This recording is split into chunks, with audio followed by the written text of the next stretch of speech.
everybody. This is Claire Boscott, and I am your host for Thriving at Work Expert Interview. And today, my guest all the way from the Philippines, from Manila, is Butz Bartolome. Hello, Butz. How are you? Hi, how are you too? And thanks for guesting me here. Oh, it's been such a pleasure. I mean, we've known each other now for probably a year, isn't it, since I came last year, and we got connected, and I think we've got the same kind of energy and passion for business, haven't we? Yeah, right. That's true, that's true.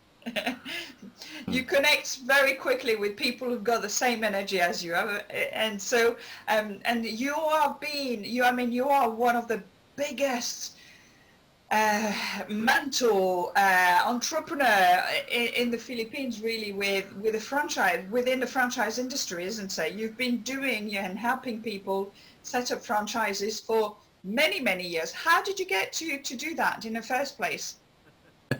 Well, once you enjoy what you're doing, it's actually, as if it's just yesterday you started. And come to think of it, we just celebrated our 27 years in doing Wow. this year.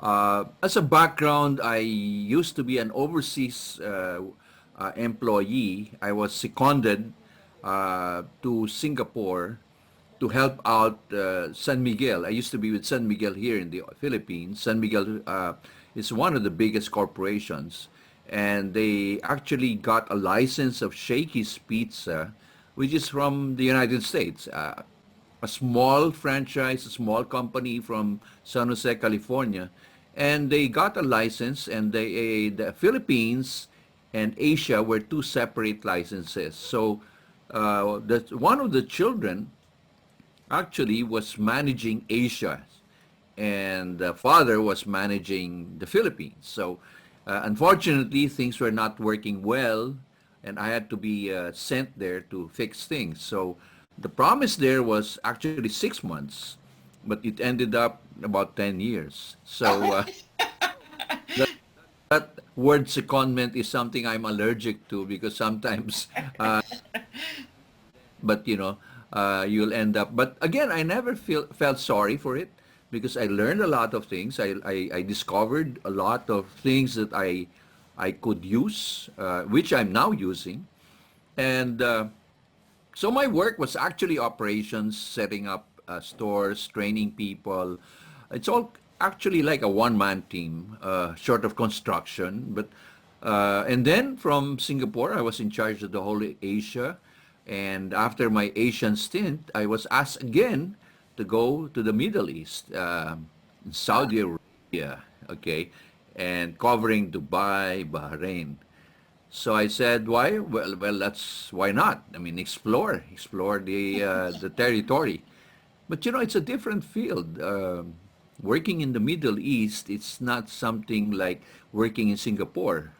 You have to do a cultural acceptance at the same time, the way they work, the way the habit.